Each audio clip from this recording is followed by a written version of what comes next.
Oxnard, California may be home to the next big thing. It's not the latest NFL expansion team, it's not the newest, hottest club north of Hollywood, but it is a big deal.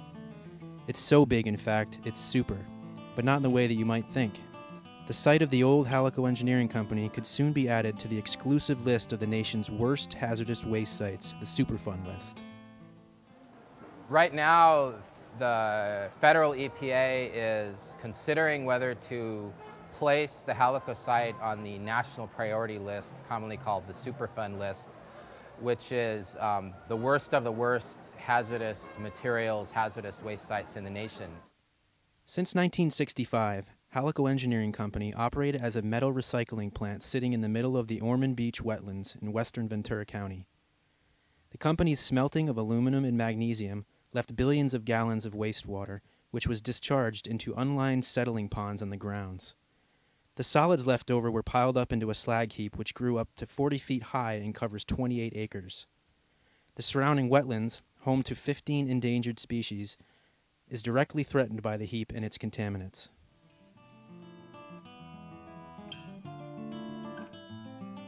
Now the city and the people who live in Oxnard are really looking at this as the jewel of the entire city.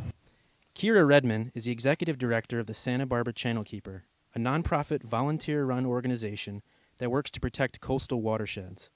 Channelkeeper and the Environmental Defense Center sued Halico in 2001 in an effort to clean up the mess. You know, a major reason why we got involved was because the community was furious about this pollution. I mean, it was air pollution, it was water pollution, it was, restricting, limiting people's enjoyment of the wetland. Halico shut down in 2004 due to bankruptcy. After about 40 years of operation, the company's legacy is the 710,000 cubic yards of waste, enough hazardous material to fill 1,000 standard-sized homes. We're up for being a Superfund, and we shouldn't have gotten to that point. The U.S. Environmental Protection Agency first got involved with Halico in 1980. The company was cited repeatedly for violating the Clean Water Act, dumping onto the slag heap, and emitting carcinogens into the air. They operated for another 21 years, making only enough changes to keep them in business. In 2001, more attention was placed on the company's violations, which led it to declare bankruptcy and shut down. In 2006, the EPA stepped in and removed some of the most immediate threats. In early 2007, steps were taken to stabilize the slag heap, including confining the heap and covering it with a mat made of coconut fibers to help protect the wetlands from dust and erosion. Rob Weiss, the EPA's on-site coordinator, was in charge of the stabilization.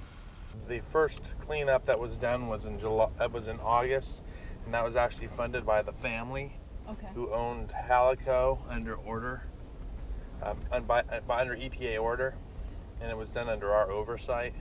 The biggest problem we've had is heavy metal contamination of the surrounding wetlands due to both windborne migration and erosion and groundwater intrusion into the pile.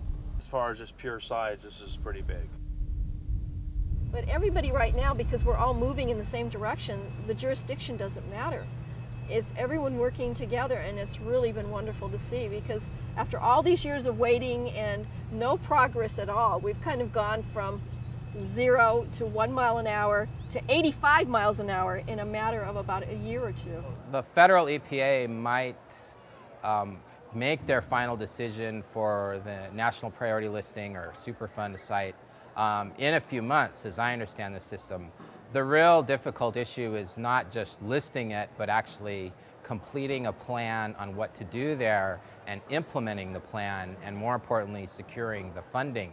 Just to dispose of it. That doesn't include moving it, transportation, or the engineering of removing it. Just the disposal alone, based on the current estimate, we're estimating $61 million. That doesn't cost the cost of transporting it there. We're estimating 150 plus million to move the pile.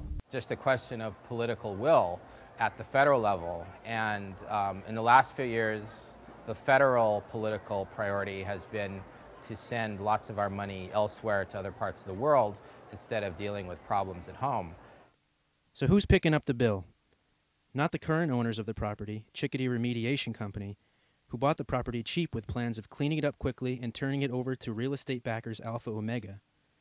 The companies, at one time, had high hopes of putting condos on the property. The Halico corporate officers are still liable, whether they think so or not. They've done everything they possibly can for the outcome to be that they are not liable and they don't have to pay anything. I mean, they've hired lawyers upon lawyers to try and get out of cleaning up their environmental legacy that they left behind. But as long as we're involved and, you know, we've got our lawsuit going against the individuals, we're hoping that at least part of that massive amount of money that's going to be required for cleanup will come from the individuals, because they are responsible. They're the ones. And like I said, this was a willful pollution, ongoing pollution problem. I mean, we know of people who worked for this company who were instructed to turn up the furnaces when the environmental inspectors were coming so that they would burn cleaner. And I mean, they knew what they were doing, and they were doing it on purpose. And this is a dirty business. I can't say it isn't, you know. But we built a plant in Tennessee. We had no trouble in Tennessee. Yeah, so you guys are still there right now, operating? Huh? You're still operating there right now? Yeah. Doing the same thing you're doing here? Yeah. So what do you think? I mean, are you still building a scrap pile, or there's still No, we don't. possibilities We're not putting it into a pile. We're hauling it to the dump. See, in Tennessee they can take it. See? Take it in what sense? What do you mean? Well, you want to haul something to the dump, you haul it to the dump. Mm-hmm. They'll run a chemical analysis on it, and you haul it to the dump. As the Halico backers try their hand with this dirty business in another state, Oxnard and Ormond Beach wetland supporters hope the site becomes a priority. If you can remove the slag heap, that the lagoon can be replaced and restored, and what you would have is an absolutely glorious piece of Ormond Beach.